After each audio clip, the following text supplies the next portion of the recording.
Things are looking up for production across all industries in South Korea. Unfortunately, the same can't be said in terms of domestic demand. Shin Se-min breaks down the digits for us. Korea's output across all sectors went up 1% in January from the month before, posting the third straight month of increase. Data by Statistics Korea on Thursday shows that the figure was largely driven by a sharp uptick in the production of electronic components, with semiconductors rising nearly 9%.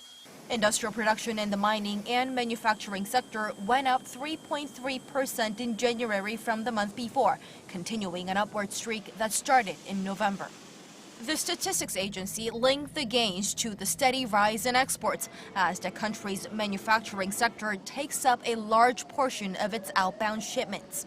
Korea's exports grew at their fastest pace in 5 years in February, jumping over 20% from the year before, on the back of strong demand for Korean chips, flat panels, and petrochemical products. However, with more economies around the world bracing for protectionist trade policies, there are lingering concerns over how long the favorable export figures will last. Meanwhile, in another worrying sign for Korea, the country saw less positive data on the demand side.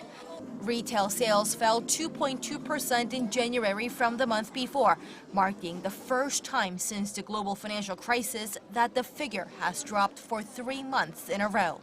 The agency says the drop in domestic demand comes as the effects of the government's efforts to boost consumption fade.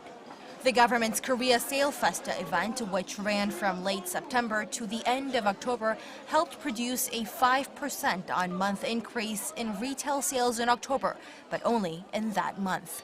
Shin Se-min, Arirang News.